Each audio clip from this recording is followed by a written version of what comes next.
tayo mag-secret file, ay ilike mo muna ang video na to at mag-subscribe na sa aming YouTube channel. Don't forget to click the notification bell para hindi ka nahuhuli sa latest episode ng DJ Rocky's Secret Files.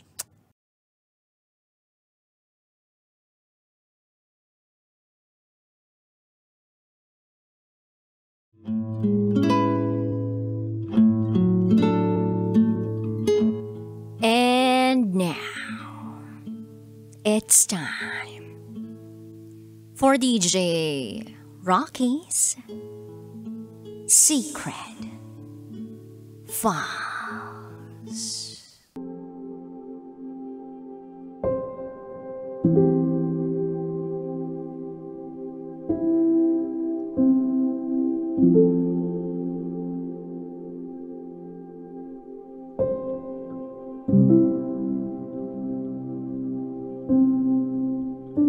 Lumaban ako ng patas para makamit ang kaligayahan ko.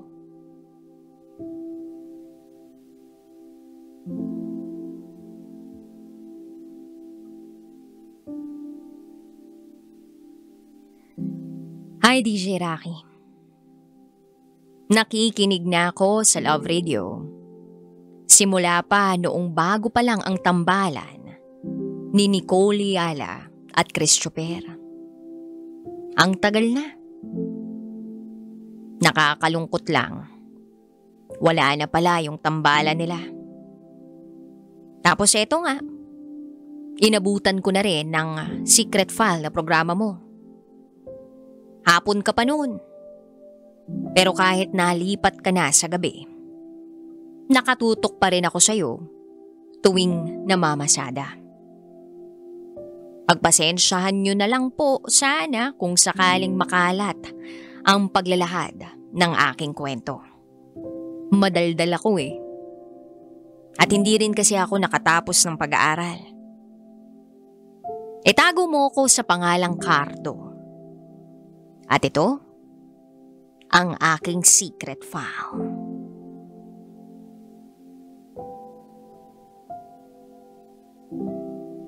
Laking Bisaya ako. Sa Samar ako lumaki. Lugar daw yun ng mga mangkukulam o mambabarang. Sabi ng mga hindi taga roon. Bahala na kayong mag-isip kung totoo yun o hindi. Tapos ako ng high school. Pero mahirap lang kasi kami. Wala kaming pambayad sa eskwelahan kung mag-aaral kami ng kolehiyo. Ang kinagisnan kong buhay ay yung tipong uunahin mong magtrabaho para may kainin sa araw-araw. Kaya hindi ako nakatungtong ng kolehiyo. Hindi namin napagpilian kung magtutuloy kami sa kolehiyo o hindi. Buhay na namin ang mismong nagdikta kung ano ang susunod naming gagawin. Bunso ako sa 3 magkakapatid. At lahat kami ay puro lalaki. Maaga kaming nasanay sa pagsasaka. At yun ang naging pangunahing kabuhayan ng mga magulang namin. Mahilig din akong magbisikleta. Dahil nakakapaglaro ako noon, simula nung ako'y bata pa. Madalas akong pahiramin ng mga kababata namin sa baryo. At noong medyo nagkaedad na ako, motor naman ang kinahiligan ko. Sa amin, pag may motor ka, gwapo ka. At tumatak yun sa isip ko, DJ Rocky. Kaya sabi ko, dapat matuto akong mag-drive ng motor. Dapat magkaroon ako ng sarili kong motor para sabihin ng ibang tao sa akin kapag nakikita nila ako, "Ay, ang gwapo naman ni Cardo. Ang yummy." Natuto naman ako mag-drive ng motor, DJ Rocky. Pero dala na rin ang kakulangan ng pera sa pamilya. Hindi ako nakabili ng sarili kong motor. Pero naniniwala pa rin ako sa sarili ko na balang araw, magkakamotor ako. Gagwapo rin ako. At habang nangangarap akong magkaroon ng motor, mag-aaral muna akong magmaneho ng tricycle. Hindi man ako kasing gwapo ng driver ng motor, hindi na bale. Kalahating gwapo na lang. May motor din naman yung tricycle, hindi ba? Humihiram ako ng tricycle sa pinsan kong nagmamaneho sa barangay namin. Minsan, tumigil siya sa pamamasada dahil nag-ibang bayan na siya at doon na nagtrabaho. Kaya ipinamana na muna niya sa akin ang tricycle niya. Pakinabangan ko raw muna. Habang wala siya, magmaneho muna raw ako. Para meron daw akong kita. At doon na nagsimula ang hanap buhay ko na pagiging isang tricycle driver. Kaya eto, hindi man ganap na gwapo, pero kalahating gwapo pa rin dahil may tricycle na. Isang araw, napagdesisyonan kong lumuwas ng Maynila at doon na mag-drive ng tricycle. Nagpaalam ako sa pinsan ko kung pwede kong dalhin sa Maynila yung tricycle niya. Sabi niya okay lang, basta alagaan ko lang daw yung tricycle. Ayun, pagkatapos kong magsawa sa pagmamaneho ng tricycle sa Samar, sa Maynila naman ako nagmaneho. Sa unang linggo ng pananatili ko sa Maynila, agad akong may nakilalang isang napakaganda at napaka-sexy na babae. Naitago na lang natin sa pangalang Lourdes. Noong makita ko siya, nabighani agad ako, napalingon ako, at tinitigan ko muna si Lourdes ng matagal. Hanggang sa kinaibigan ko siya, nagpakilala ako. Sabi ko, bagong salta lang ako rito at wala pa akong masyadong kakilala. Sa kamag-anak ko lang ako nakikituloy. Nung magkausap na kami, sinabi niya sa akin na taga Rosales, Pangasinan daw siya. Pero madalas siyang naluwas dito sa San Andres dahil nandito ang mga magulang niya. Dito na namamasukan ng tatay niya at may maliit silang tindahan. Mabilis nahulog ang loob ko kay Lourdes dahil nararamdaman kong gusto rin niya ako. Yung mga tingin niya sa akin nung una kaming magkita, napakalagkit, napakasarap. Ramdam kong gwapong-gwapo siya sa akin kahit wala akong motor. Sabi ko, aba, hindi ko na pakakawala nitong babaeng ito. Kaya tinanong ko agad siya, Lourdes, hindi ka ba magagalit kung magpapaalam ako sa iyo at hihingi ng permiso na ligawan ka?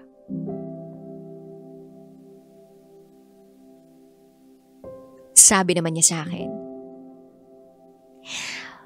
payag ako, Cardo. Basta araw-araw kang nasa tindahan namin at araw-araw kang bibili ng mga tinda namin. Sinasabi ko sa iyo, papasa ka sa akin pag gano'n ang ginawa mo. Napalundag ako sa saya, DJ Rocky. Kaya sinimulan kong ligawan siya kinabukasan. Gigising ako ng maaga, mamamasada sa lugar nila. At tuwing dadaan ako sa tapat ng tindahan nila, lilingon ako kay Lourdes sa tindahan at ngingiti. Ngumingiti rin naman siya sa akin. Para bang si Lourdes ang gumigising sa katawang lupa ko para mag-drive araw-araw. Hindi kumpleto ang araw ko kung hindi ko siya nakikita. Napaisip nga ako noon. Ganito na ba ang pakiramdam na nagmamahal? Sa totoo lang, Hindi ko na nabilang ang mga araw at buwan kung gaano kami katagal na nagliligawan. Basta ang ginawa ko na lang, inaraw-araw ko siyang dalawin sa tindahan. Sa kanya lang ako bumibili ng sigarilyo, ice water, biscuit, pang merienda. At kung ano-ano pang pwede kong mabili sa tindahan nila. Araw-araw, walang palya. Gusto ko lang siyang makitang nakangiti sa akin. At maramdaman na kahit ganito lang ako na tao, may isang babae pa rin sa buong mundo na gwapong-gwapo sa akin. Masaya na ako noon, DJ Rocky. Isang araw, tinanong ko si Lourdes. Sabi ko, Lourdes, kailan mo ako sasagutin? Araw-araw naman kita nitong inadalaw tsaka kinakausap pa. Sagot niya sa akin, ikaw Cardo, kailan mo gustong sagutin kita? Araw-araw ka rin namang nandito.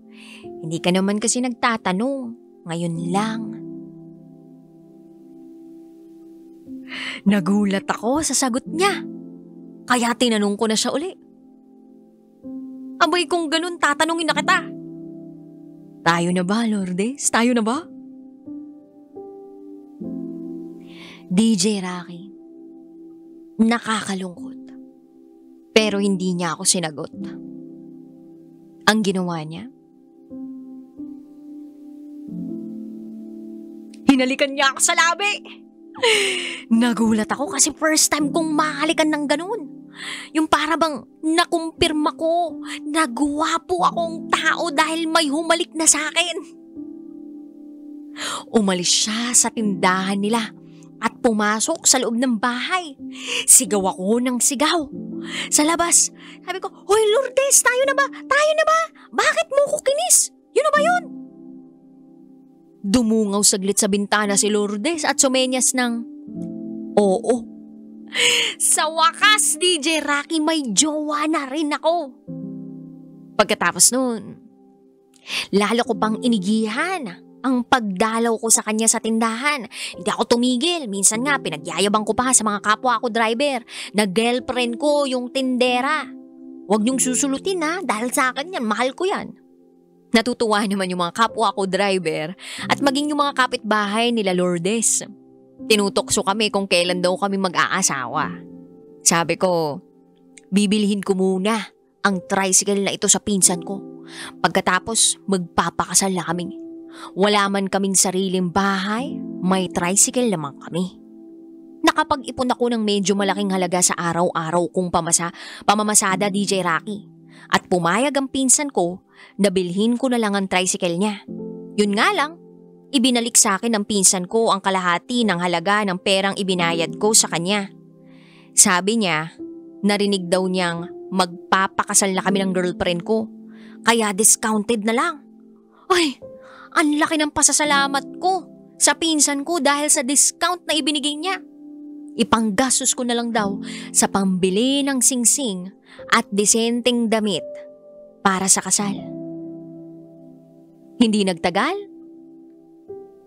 October 10, 1995. Nagpakasal kami ni Lourdes. Napakasaya namin nung araw na yun. Isang judge sa Maynila ang nagkasal sa amin. Hindi namin makalimutan yung araw na yun. Yun na ang araw na kami ay naging mag-asawa.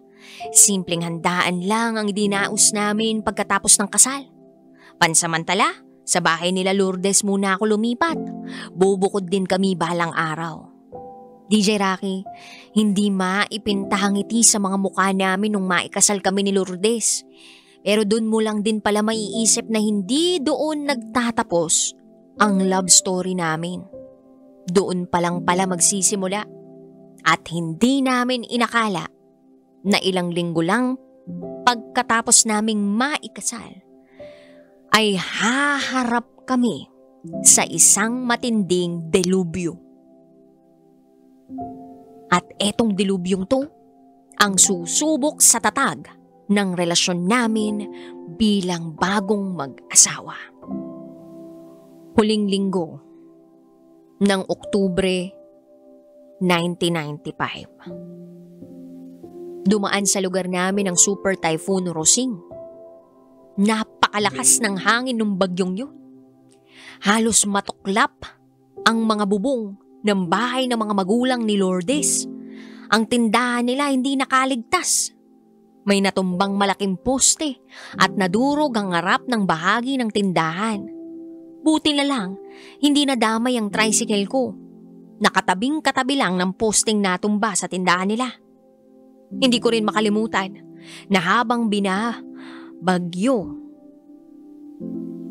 ang lugar namin, masama ang pakiramdam ni Lourdes. Nagsusuka siya. Itinapat ng biyanan ko ang 2 daliri niya sa ibaba ng lalamunan ni Lourdes at saka niya sinabi na may nararamdaman siyang pulso. Tinanong niya si Lourdes kung may nangyari ba sa amin bago ang kasal. Sabi niya oo, may nangyari. At doon na niya nasabing buntis si Lourdes. Habang bumabagyo, panay ang daing ni Lourdes na masakit ang tiyan niya. Suka nga siya ng suka. Kaya kahit bumabagyo, nagpunta kami sa pinakamalapit na pagamutan. Na-admit si Lourdes pero wag daw kaming mag-alala. Nakumpirma nga nilang buntis ang asawa ko. At na-stress lang dahil bumabagyo. Pagkatapos ng ilang araw sa ospital, nakauwi naman si Lourdes at walang komplikasyon na nakita sa ultrasound. At noong Mayo 1996, isinilang ang panganay namin na isang baby girl. Isa sa mga ipinangalan namin sa kanya ay Rose dahil hindi namin makalimutan ang bagyong Rosing. Sa kasagsagan kasi nito nalaman namin ang pagbubuntis ni Lourdes. Nung panahong yun, DJ Rocky, hindi agad nakapagtinda si Lourdes dahil sa pagiging maselan ng pagbubuntis niya. Dahil nawasak din nga ang tindahan nila. Kaya ako muna ang kumayod sa pagmamaneho ng tricycle para punan ang pangangailangan ng asawa ko at tulungan na rin ang pamilya niya. At kahit noong bagong panganak siya kay Rose, hindi ko muna siya pinagtinda. Ako lahat ang naghanap buhay hanggang sa unti-unti naming naipaayos ang tindahan. Nabuksan uli namin magpapasko ng 1996.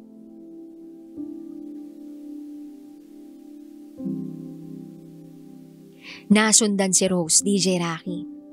Puro lalaki naman yung mga sumunod. Taong 1998 at 2000, Jack ang pangalan ng pangalawa at Titan naman yung pangatlo.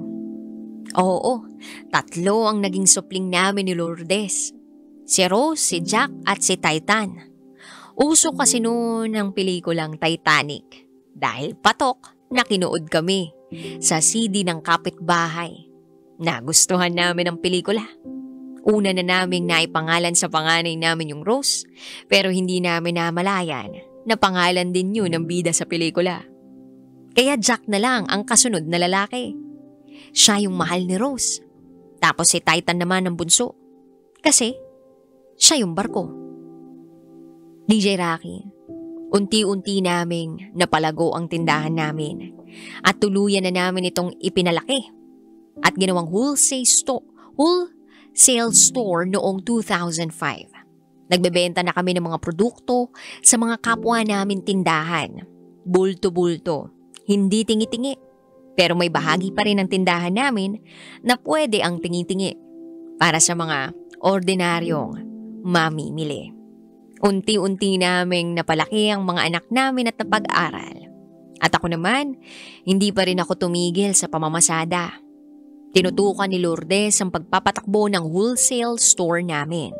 Noong 2008, muntik na itong magsara. Nagkaroon kasi ng sunog na malapit sa amin. Hindi ko malimutan. Nung nabalitaan kong may sunog, umuwi ako agad. Itinakbo namin palabas ng tindahan lahat ng appliance na nasa loob. Yung rep, yung freezer, yung mga electric fan, dinala namin sa may basketball court para hindi abutan ng sunog. Sa kabutihang palad, Hindi nadamay ng sunog yung bahay at tindahan namin. Pero natagalan bago kami magkaroon ng kuryente uli. Kaya ilang linggo kaming namalagi sa evacuation center. Walang kita sa tindahan. At kesa naman magpatay oras lang ako, namasada na lang ako. Para kahit papano, may pangkain pa rin ang pamilya ko. Hindi lang sunog sa lugar namin ang aming nalampasan, DJ Rocky. Kahit yung Ondoy noong 2009, binaharin kami ng sobra. Nag-evacuate kami. At pagbalik namin sa bahay, ang daming putik na naiwan sa loob. Maraming appliance ang nasira. Pati nga yung nasa wholesale store. Kaya matagal-tagal kaming natenga sa negosyo. Dahil sa loan sa mga kakilala, naitaguyod namin yung pangangailangang pinansyal at naibalik naman uli sa ayos ang buhay namin. Yung bahay at ang negosyo namin. Nung kasagsagan ng pandemya, parehas kaming naapektuhan ni Lourdes. Mahina ang bentahan sa tindahan niya. Bawal naman akong mamasada araw-araw. May araw lang na po pwede, sabi ng LGU. Buti na nga lang, hindi kami tinamaan ng COVID. Mabagsik ang virus. Ang dami naming kakilalang namatay. Kung tinamaan kami, baka hindi na kami gumaling. E di, wala ka ng kwento ngayon, DJ Rocky. Pero dahil din siguro sa bakuna, hindi na kami tinablan. Kaya eto, buhay pa rin kami sa awa ng Diyos. DJ Rocky, marami pa kaming pagsubok na pinagdaanan ni Lourdes. Lampas na sa numero sa kalendaryo ang dami. Tamad na akong sumulat ng part 2. Ang haba na ng kwento ko eh. Mamamasada pa ako. Pero alam mo, isa lang ang sigurado ako. Hindi kami nag-iwanan ni Lourdes. Wala namang perpekto sa mundo. Ang dami ko ring katangahang nagawa sa relasyon namin. Pero hindi yun sapat para iwanan namin ang isa't isa sa ere. Sa kabila ng lahat, mahal namin ang isa't isa. Yun naman ang importante, hindi ba? Maging tapat sa asawa, maging responsableng magulang sa mga anak, at maging masunurin sa batas. Mabuting karma kasi ang balik niyan sa tao. Sabi ng mga magulang ko, dinala ko na ang prinsipyong yan hanggang sa pagtanda. Sa ngayon, wala na akong mahihiling pa. Yung panganay ko na si Rose, engineer na. Yung gitna si Jack, nagtatrabaho na sa gobyerno. At yung bunso si Titan, college graduate na rin. Sige ang pag-apply ng trabaho. Ano pa bang hihilingin ko? Masaya na kaming mag-asawa sa negosyo namin. Ako nagmamaneho pa rin. Kasi ito na ang kaligayahan ko. Wala na akong masabi sa buhay ko. Kontento na ako. Yun naman ang misyon ko sa buhay. Mapag-aral ko ang mga anak ko. Mabigyan ng bahay ang may bahay ko. At masiguro ang kaligtasan at kinabukasan nila. Yun lang. Makita ko lang silang masaya na rin ako. Kapag natupad ang mga pangarap nila, abay lalo na masaya na rin ako. Ang lagi kong huling awilin o bilin sa mga kaibigan ko tuwing nag-uusap-usap kami, laban lang. Oo, DJ Rocky, laban lang. Lumaban lang ng patas. Diyan mo makukuha ang tunay na kaligayahan. Hindi kasi nabibili ng pera ang prinsipyo. Hindi man ako nakapagtapos ng pag-aaral. Baon-baon ko naman ang prinsipyo na mabuhay ng tama, na hindi nangaapi ng kapwa, at tapat sa aking asawa. Kay Lourdes, ang aking may bahay, Ma, salamat sa mga sakripisyo mo sa akin araw-araw, sa pagtitiis.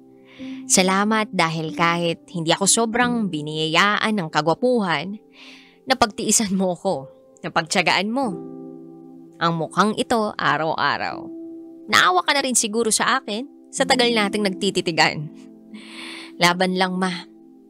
Lumaban lang tayo ng patas. Gaya ng nakasanayan natin araw-araw. Mahal na mahal kita Happy 29th anniversary. Nag-anniversary kami nitong October 10, DJ Rocky.